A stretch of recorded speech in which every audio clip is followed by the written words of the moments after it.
The frozen body of a neighboring homesteader, found standing perfectly upright in his own doorway with his fingers still clutching a rusted door handle, was the exact moment Arthur Vance realized that traditional frontier houses were not built for survival, they were built to become beautiful, wooden coffins.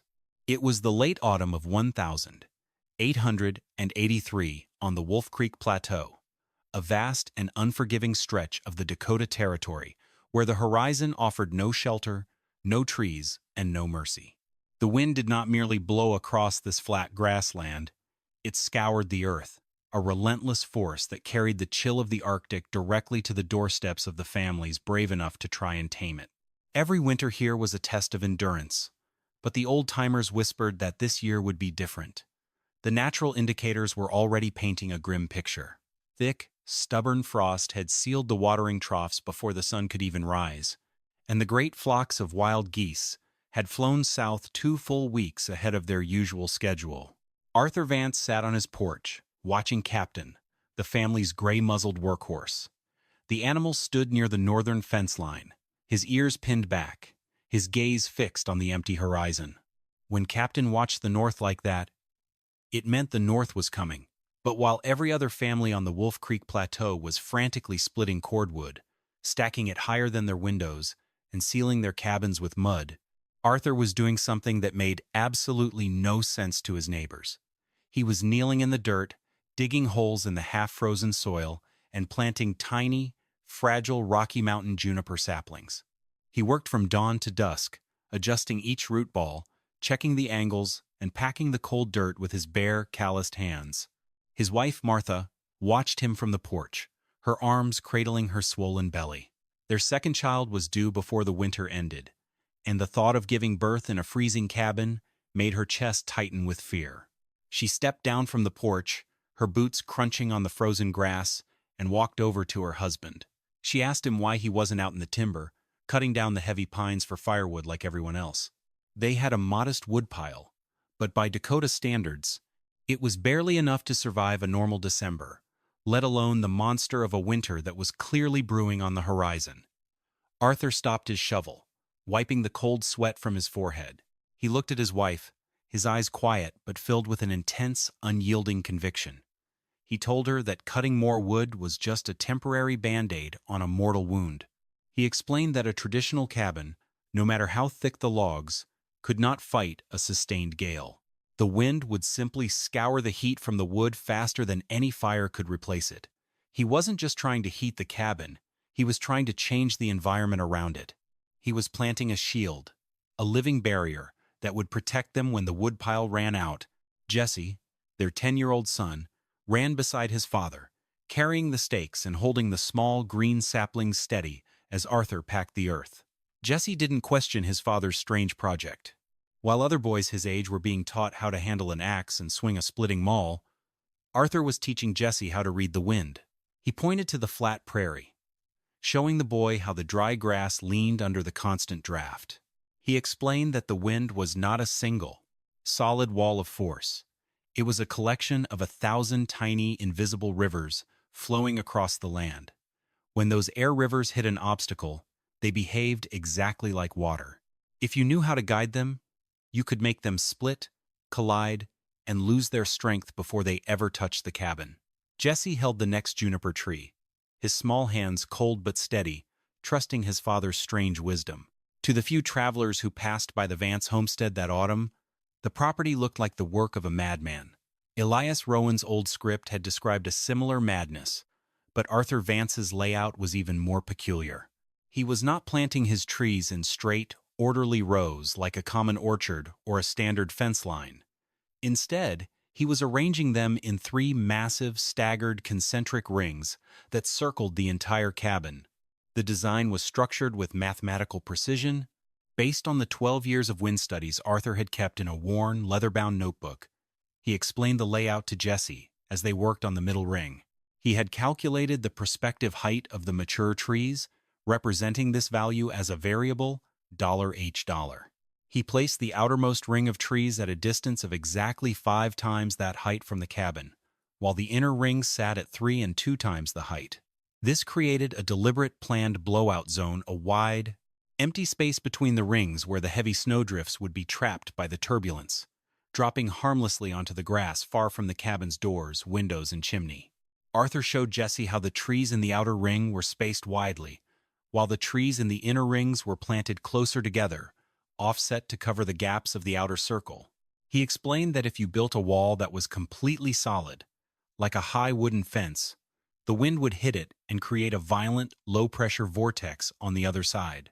That vacuum would actually suck the cold air and heavy snow straight down onto the cabin roof, burying them alive.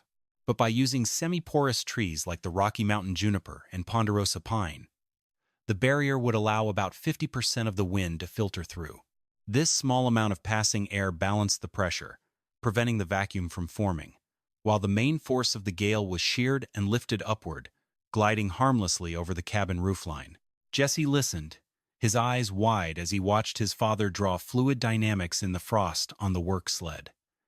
It was a beautiful, organized plan, but it required an immense amount of physical labor.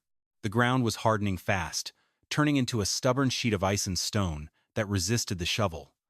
Arthur's hands were mapped with deep cuts, and his back groaned with every lift. He had to carry water from the creek, heat it to a boil on the kitchen stove, and pour it into each designated hole, just to soften the Dakota clay enough to receive the roots. Martha watched the progress from the kitchen window, her anxiety mounting as the days grew shorter. She could hear the wind beginning to whisper through the empty branches of the distant river bottom, a cold, whistling sound that seemed to promise a long, dark winter. She worked on preparing the baby clothes, her fingers moving quickly by the light of a single lamp. She knew that if Arthur's trees failed, the cold would find them, and a newborn baby stood no chance against a Dakota freeze. Yet, when she looked out and saw her husband and son working side by side in the fading light, their silhouettes dark against the pale sky, she chose to believe. She chose to trust the quiet man who spent his nights studying the sky and mapping the invisible currents of the air. The community, however, was not so forgiving. At the trading post, the other settlers openly joked about the Vance homestead. They called it the Garden of Folly and wondered if Arthur expected to eat pine cones when the blizzards cut off the supply roads. They had seen many homesteaders come and go, men with big ideas from the east who thought they could outsmart the west, only to pack their wagons or freeze to death before their first spring. To them, Arthur's rings of trees were just another monument to vanity, a wasteful distraction from the real work of frontier survival. But Arthur kept digging, kept watering, and kept planting, because he knew that the prairie didn't care about opinion. It only cared about physical laws, and those laws were about to be tested. The skepticism of the Wolf Creek Plateau found its voice in Thaddeus Cole. Thaddeus was a veteran builder who had spent 27 years on the frontier, a man who had helped build almost every cabin in the basin. He was a massive, broad-shouldered settler with a face lined by wind and sun, and he knew exactly what it took to survive. He had buried 3 friends in the winter of '71, men who had trusted weak chinking or run out of firewood, and he had no patience for theory or unconventional designs. In late October, Thaddeus was hauling a heavy wagon, loaded with cured lodgepole pine timber down the valley road, when he stopped his team at the edge of the Vance property. He climbed down from the seat, his heavy boots sinking into the stiff, frosted grass, and walked over to where Arthur was planting his latest spruce sapling. Thaddeus stood in silence for a long time, his arms crossed over his heavy canvas coat, watching Arthur work with methodical care. Thaddeus looked at the staggered rings of tiny trees, then at the modest pile of firewood split near the cabin. He asked Arthur, without anger, but with a heavy, dismissive weight in his voice, what exactly he thought he was building. He pointed out that the saplings were barely 3 feet tall, thin and fragile against the horizon. He told Arthur that a real Dakota winter would snap those little twigs like dry grass, and that the only thing that kept a family alive was a mountain of oak and spruce split tight and dry. He argued that the cabin logs would bleed heat regardless of some small trees, and that Arthur was risking his pregnant wife's life on a foolish experiment. Arthur didn't argue. He set his shovel down, looked at the veteran builder, and simply said that he was changing the wind. Thaddeus laughed, a dry, rugged sound that carried across the quiet plateau. He told Arthur that the prairie didn't care how clever a man thought he was, and that when the northern gales came screaming down from the mountains, they took whatever they wanted, including the lives of men who didn't respect the old ways. He climbed back onto his wagon, took up the reins, and called over his shoulder that he hoped Arthur's little garden knew how to stop a blizzard, because he wouldn't be hauling emergency timber down this road once the drifts piled 10 feet high.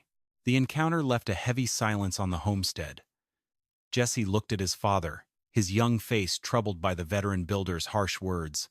But Arthur merely picked up his shovel, smiled at his son, and told him that Thaddeus knew how to build houses, but he didn't know how to build a forest.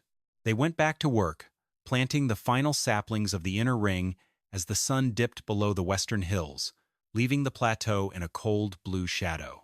That night, the family gathered around the small hearth. The fire burned quietly, but the chill of the evening was already probing the cabin corners. Arthur sat at the table, his notebook open under the lamp, tracing the concentric circles of his design. Martha sat near him, her hand resting on Jesse's shoulder as the boy slept on a pallet near the fire. She asked Arthur what would happen if Thaddeus was right, if the trees were too small, if the wind was simply too strong for them to make a difference. Arthur looked at his family, his voice dropping to a quiet whisper. He told her that if he was wrong, their woodpile would be gone by January, and they would be cold. But he added that the wind followed the same laws as the river, and if you gave it a path to follow, it would always take the path of least resistance. He closed the notebook, blew out the lamp, and they slept in the quiet cabin while outside, the first real cold front of the winter began to gather its strength. Before we continue, may I ask you a small favor? If you enjoy cinematic frontier stories like this, please consider subscribing to our channel. We're working hard to reach our milestones, and every single subscription helps this channel keep bringing these forgotten stories back to life. Your support truly means more than you know. To understand the genius of Arthur Vance's design, one must look past the simple appearance of the trees and examine the actual fluid dynamics of the atmosphere. To a general audience, a windbreak might look like a simple wall of green, but in reality, it is a highly organized pressure management engine. When a cold winter wind moves across a flat, unobstructed landscape like the Wolf Creek Plateau, it behaves as a laminar flow, a smooth, continuous sheet of moving air that travels at high velocity. When this laminar flow hits a standard, rectangular log cabin, several destructive thermodynamic events occur simultaneously. First, the wind strikes the windward wall, creating a localized zone of high pressure. This pressure forces the cold air into every tiny microscopic gap in the chinking, door frames, and windowsills. At the same time, the airstream accelerates as it rises over the roof and around the corners, creating a powerful low-pressure zone on the leeward side of the house. This pressure differential acts like a giant pump, literally sucking the warm air out of the cabin through the chimney, draft vents, and floorboards. This is where convective cooling comes into play. The moving air strips the thin boundary layer of warm air that naturally clings to the exterior logs. Wood, while a decent insulator, still conducts heat. As the wind constantly scours the log surfaces, it pulls thermal energy straight out of the wood fibers, forcing the cabin interior to cool rapidly. A fire burning in the hearth must work 3 times as hard, just to replace the heat being scoured away by the windward pressure and the leeward vacuum. Arthur's staggered concentric rings were designed to disrupt this entire process. By planting 3 rings of semi-porous trees, he was transforming the violent, laminar flow of the gale into a series of harmless, turbulent eddies. The outermost ring of Rocky Mountain junipers was designed with a porosity of approximately 50%. When the wind struck this outer ring, half of the air was forced through the branches, while the other half was deflected upward and around. The air that passed through the branches immediately lost its velocity, breaking apart into small, disorganized currents. As these weakened currents traveled across the blowout zone toward the second ring, they encountered the staggered spruce trees. Because these trees were offset relative to the gaps in the outer circle, the wind was forced to change direction, splitting again and colliding with other air currents. By the time the wind reached the innermost ring of pines, its velocity had been reduced by nearly 90%, A 60-mile-per-hour gale was effectively tamed into a gentle 5-mile-per-hour breeze before it ever touched the cabin's log walls. This massive reduction in wind speed had a direct, profound effect on the cabin's thermal performance. Without the high-pressure force driving cold air into the seams, and without the convective scouring of the exterior logs, the boundary layer of warm air remained undisturbed. The cabin's logs could hold their warmth, acting as a natural heat barrier. The fireplace no longer had to fight a constant, losing battle against the wind. A modest fire, burning just a few logs, could maintain a stable, comfortable temperature inside the home because the heat was no longer being pumped out by the pressure differential. Arthur spent hours explaining these concepts to Jesse as they walked the perimeter of the rings. He showed the boy how the wind would lift over the sloped profile of the trees, gliding over the cabin like water over a smooth stone in a creek bed. Jesse listened, his young mind absorbing the invisible mechanics of the air. He began to look at the trees, not as helpless saplings, but as active guardians, a living shield that was slowly preparing to face the worst that the Dakota winter could throw at them. And as the November skies turned a dark, heavy leaden color, that shield was about to be put to the test. The secret to Arthur's windbreak lay in its elevation profile, what he called the sloped defense. He had not planted the trees at random heights. He had carefully arranged them to create a gradual, rising ramp that would lift the windward air currents upward and over the homestead. The outermost ring consisted of low-profile, dense junipers and native shrubs that stood barely 4 feet tall. The middle ring was comprised of medium-height spruces, reaching about 8 feet, while the innermost ring featured the tallest ponderosa pines, which stood over 12 feet high. This stair-step geometry was designed to mimic the natural wind deflection profiles found in high mountain passes.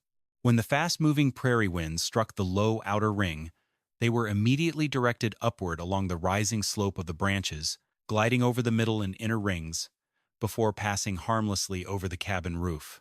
This sloped profile created a wide, protected dead air pocket around the cabin, a localized microclimate where the temperature sat noticeably higher than the open prairie. But before the trees could perform this defense, they had to survive their first winter. The Dakota soil was notorious for its shallow frost depth.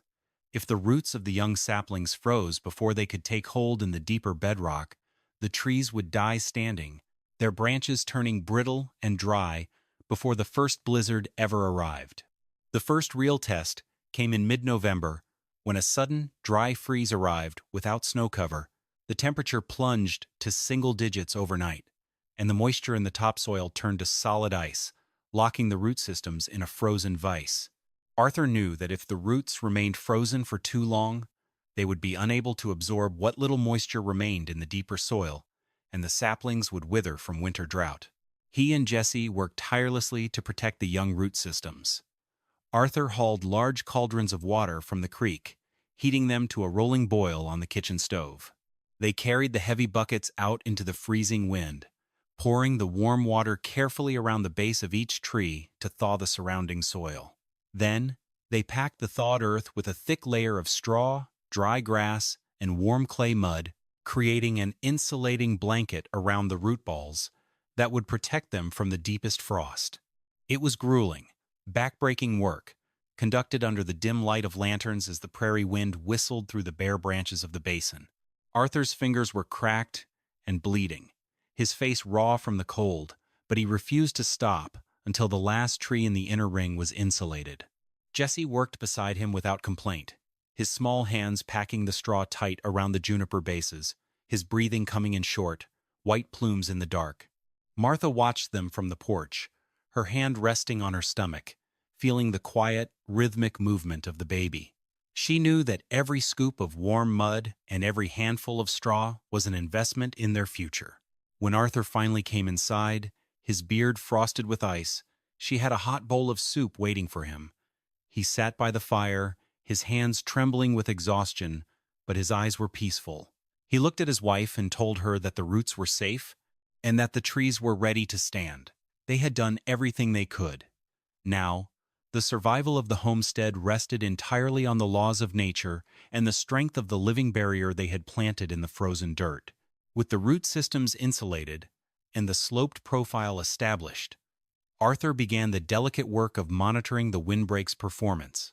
He used a simple but effective technique to track the air currents, releasing handfuls of dry, powdery snow or fine flour at the edge of the outer ring and watching how the wind carried the particles through the barrier.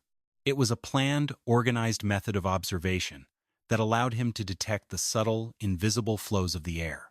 On the afternoon of November 28th, as a stiff 30-mile-per-hour wind blew from the northwest, Arthur stood at the perimeter and tossed a handful of flour into the gale. He watched the white cloud hit the outer juniper ring. Instead of splitting evenly, the wind caught a narrow gap between two offset spruces in the middle ring, channeling the air into a fast, concentrated stream that shot straight through and struck the cabin's western window with a sharp, rattling force. His design had an aerodynamic leak. A gap of just 2 feet in the middle ring was allowing the wind to tunnel through, rebuilding its velocity and destroying the dead air pocket around the cabin. Arthur knew that in a real blizzard, this narrow leak would act like a nozzle, channeling freezing air and heavy snow directly onto the logs, creating a localized cold spot that would drain the cabin's warmth.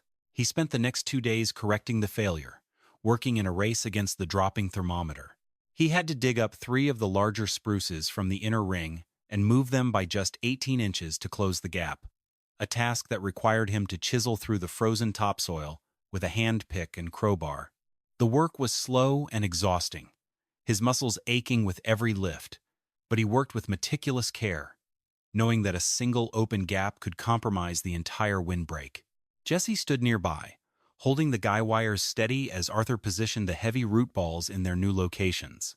They watered the soil with warm water, packed it tight with straw, and secured the trunks with hemp rope to prevent the wind from tilting them before the roots could take hold. By the evening of the second day, Arthur tested the air currents again.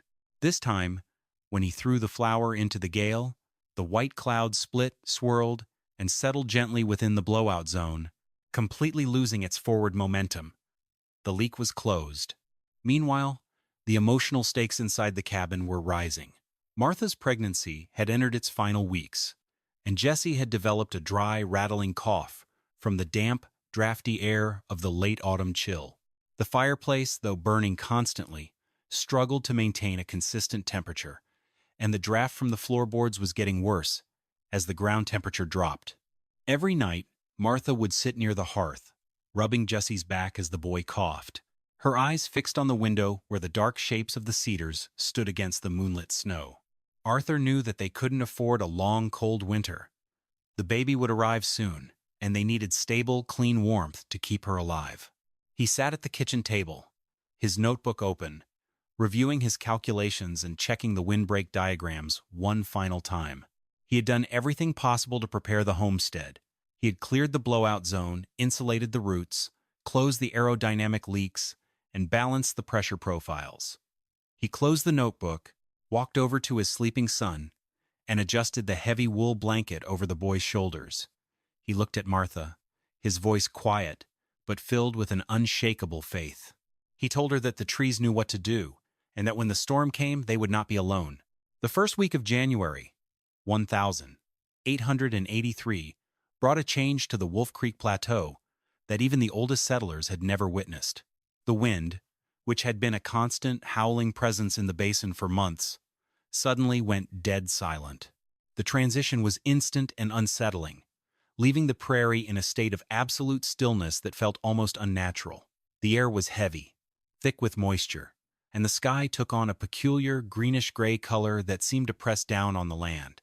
Captain, the Vance family's workhorse, refused to leave the barn, standing near his stall with his head low and his ears pinned back. The wild creatures of the plateau had vanished, the prairie dogs had sealed their burrows, and the hawks had disappeared from the skies.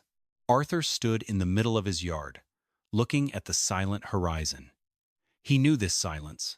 It was the warning sign of a massive, stalling, high-pressure system dropping out of the Canadian Rockies. A bomb cyclone, the papers in town had warned, a historic storm that was gathering its strength beyond the northern ridges.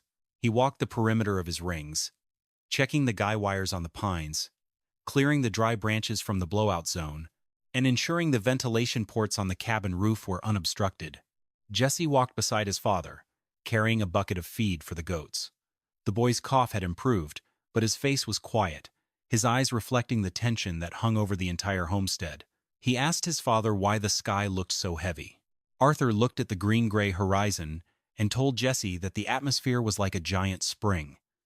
The longer it stayed quiet, the harder it would snap when it finally released its energy.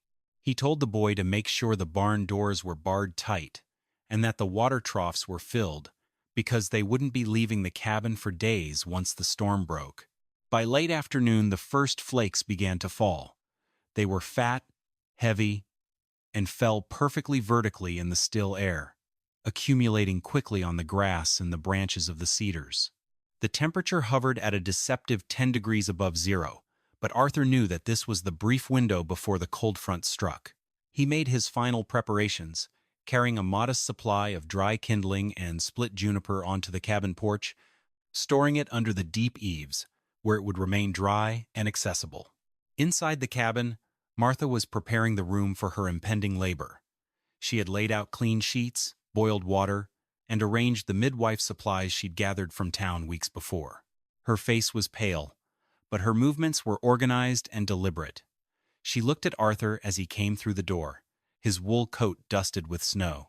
She asked him if he thought the windbreak would hold. Arthur walked over to her, his hand resting on her stomach, and told her that the trees were ready.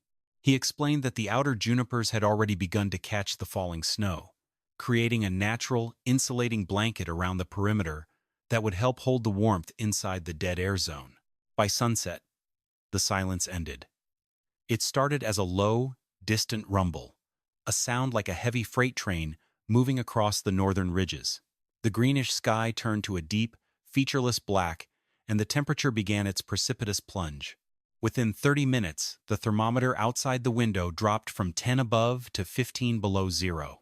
The wind arrived with a sudden, explosive force, a 60-mile-per-hour gale that struck the plateau like a physical blow.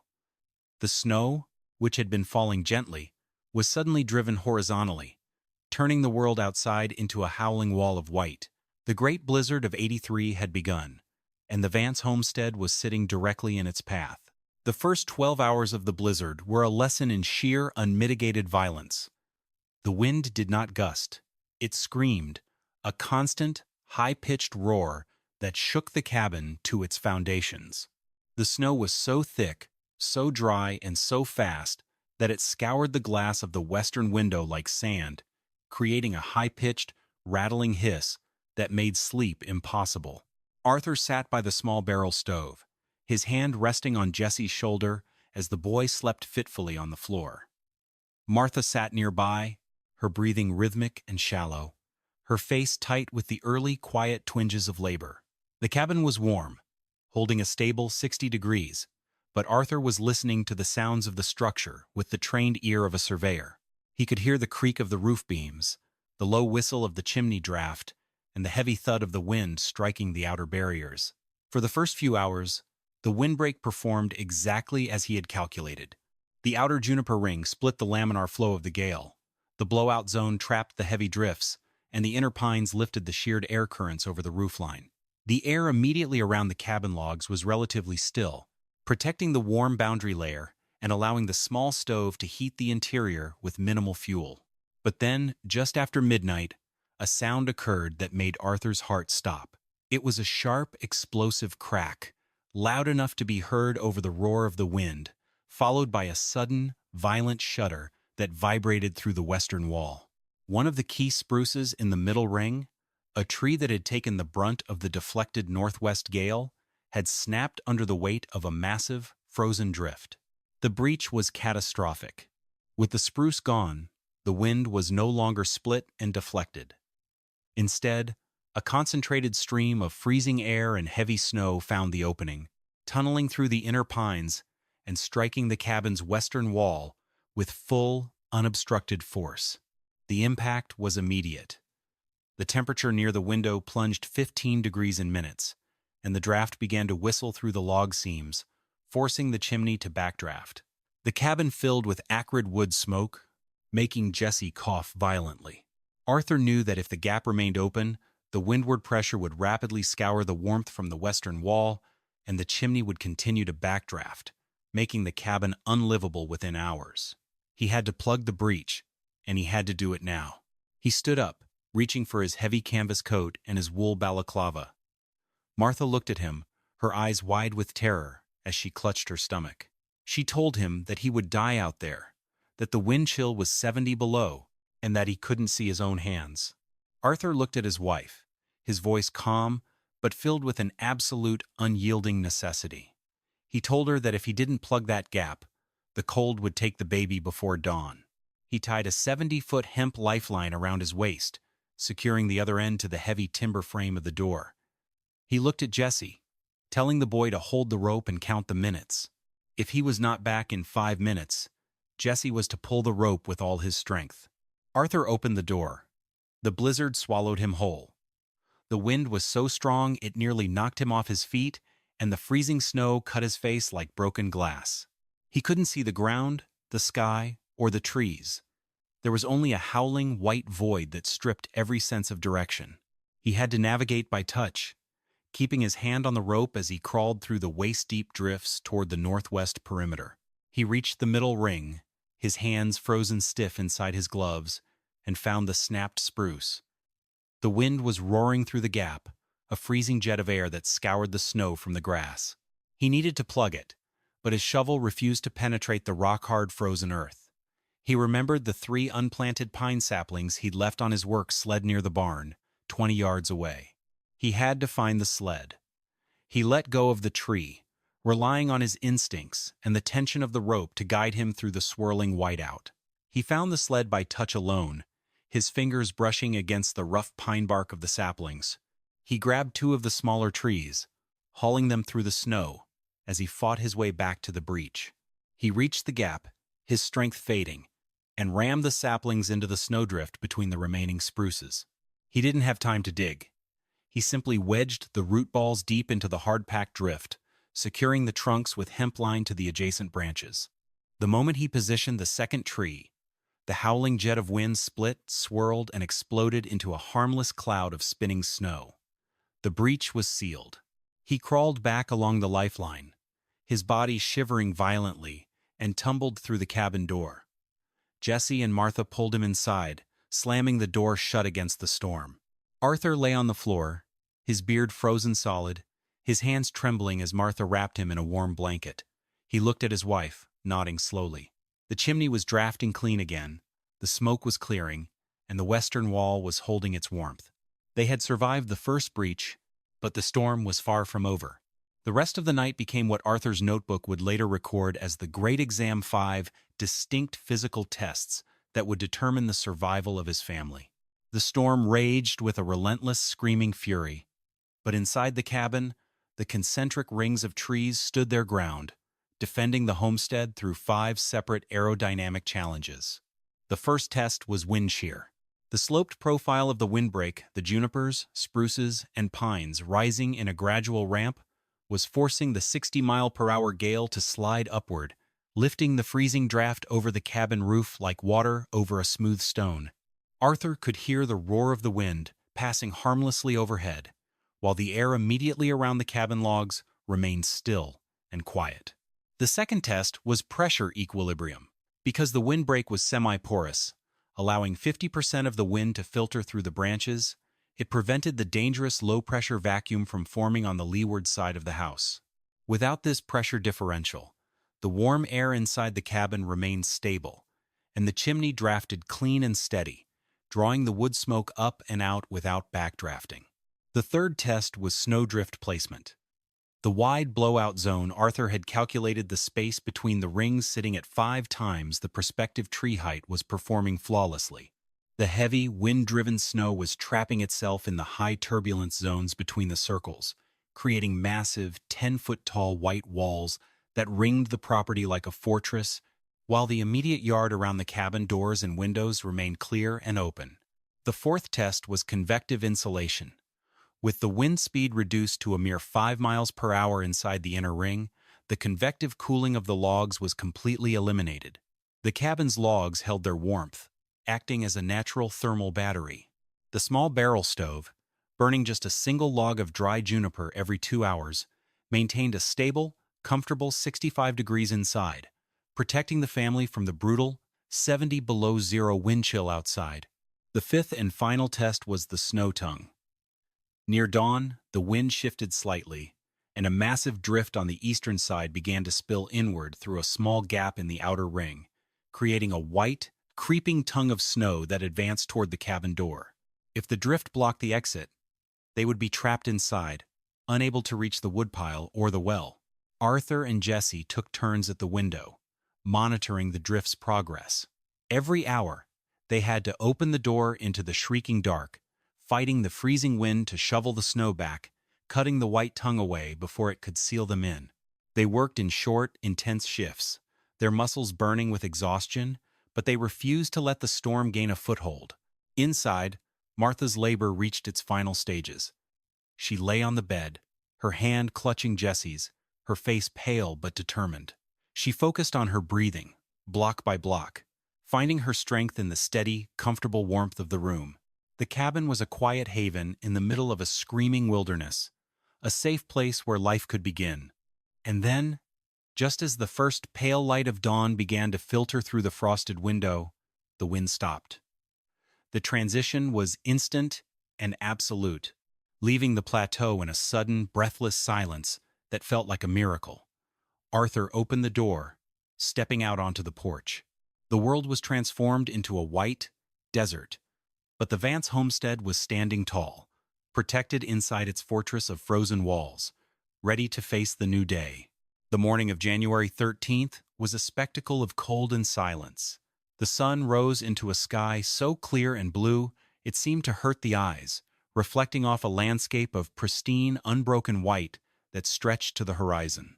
The temperature sat at a brutal 52 below zero, but there was no wind and the air was perfectly still. Arthur stood on the porch, looking at his homestead. The concentric rings of trees were almost completely buried under massive, sculpted drifts that reached 14 feet high on the windward side, creating a beautiful, aerodynamic ramp that rose toward the sky. The blowout zone had worked exactly as he had planned. The heaviest drifts were trapped safely away from the house, leaving the immediate yard covered in only a few inches of light, powdery snow. The path to the well was open. The woodpile on the porch was dry and accessible, and the barn doors were clear. But the most important event of the morning was happening inside the cabin.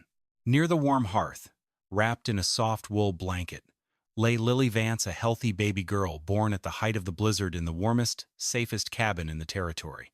Arthur walked back inside, closing the heavy door quietly. He stood by the bed, looking at his wife and their new daughter. Martha's face was tired, but filled with a quiet, blissful peace. She looked at Arthur, her eyes wet with tears, and told him that she had never believed a room could stay so warm during a Dakota freeze. She said the windbreak had saved their lives, and that Thaddeus and the others would have to admit he was right. Jesse sat on the edge of the bed, gently touching his baby sister's tiny fingers. His cough was completely gone, his lungs clear from breathing the warm, smoke-free air of the cabin. Arthur sat beside them, his hand resting on Martha's head, his heart filled with a deep, quiet gratitude. They had survived the worst storm in 40 years, without losing a single resource, using a fraction of the wood that their neighbors had burned. The logic of Arthur's design had been validated under the most severe conditions possible. The living barrier of junipers and pines had not fought the blizzard. It had guided it, forcing the storm to build its own prison and trap itself outside. The concentric rings were no longer a joke or an experiment. They were a proven, highly efficient environment control system that had turned a potential tragedy into a celebration of new life. Outside, the plateau was silent, but Arthur knew that the valley would soon be waking up to a grim accounting. He knew that many families would be struggling, their woodpiles gone, their cabins frozen, their livestock lost to the cold. He stood up, reaching for his coat and shovel. He had to clear the path to the road and see if his neighbors needed help, because the survival of the community was the real work of the frontier, and the Vance homestead was the only place with warmth to spare. It took 3 days for the search party to reach the Vance homestead. The roads were drifted shut with packed snow that was hard as stone, and the men had to travel on snowshoes, carrying shovels and emergency rations. The party was led by Thaddeus Cole, his face pale and drawn, his hands wrapped in heavy leather mitts that showed the toll of the storm. Thaddeus had spent the last 72 hours digging out neighbors, clearing blocked chimneys, and assessing the damage across the Bitter Creek Basin. The accounting was brutal. Average livestock, 3 cabins had suffered partial roof collapses under the snow load, and almost every family was out of dry firewood, burning wet greenwood or furniture just to keep their children from freezing. Thaddeus crested the eastern ridge, looking down toward the Vance property, and stopped his team cold. He pulled off his goggles, staring at the site below him. The cabin sat protected inside a giant fortress of sculpted white drifts, a thin, steady trail of blue smoke rising from the chimney like a standard October afternoon. The immediate yard was clear. The path to the barn was open, and there was no sign of the massive drifts that had buried every other home in the basin.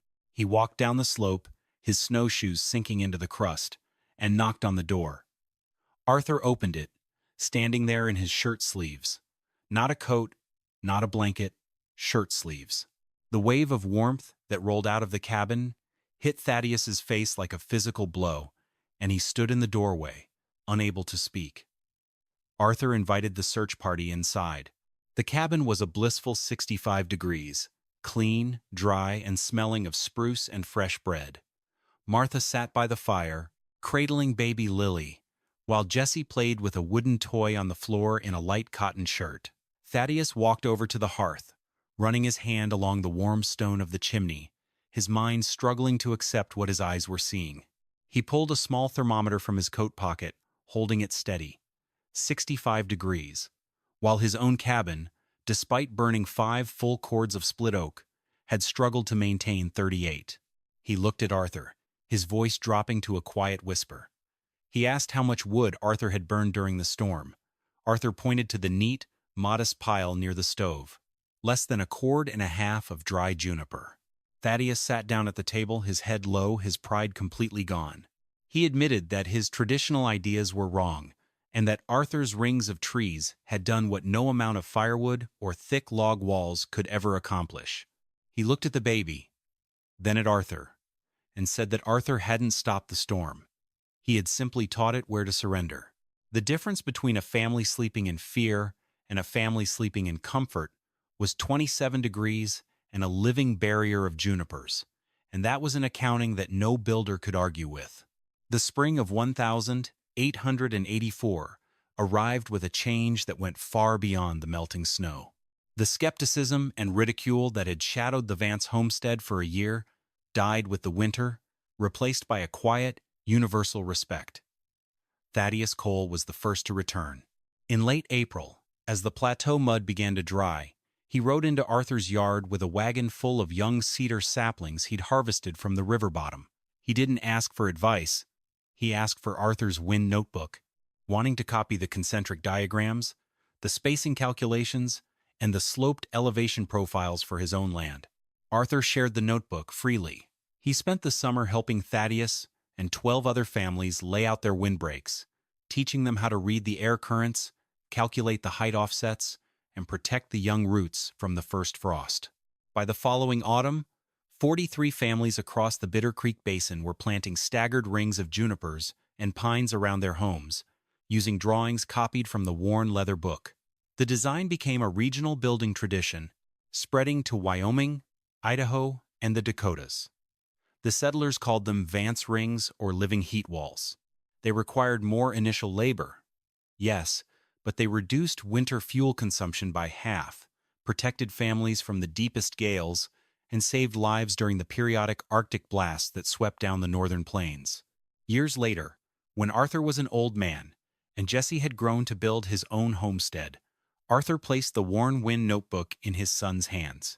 Jesse planted his rings exactly as his father had taught him, not because he feared another blizzard, but because he understood that some knowledge is too valuable to disappear with one generation. It must be planted and protected, just like a forest. The Bitter Creek Basin never saw another winter quite like the blizzard of '83, but it never needed to. By the time the next great freeze arrived, the flat, empty prairie was dotted with concentric rings of green staggered walls of cedar and pine shielding every homestead, turning the windward gales into harmless drafts before they ever touched a family's logs. Arthur Vance did not build his forest to achieve fame, nor did he seek to change the frontier.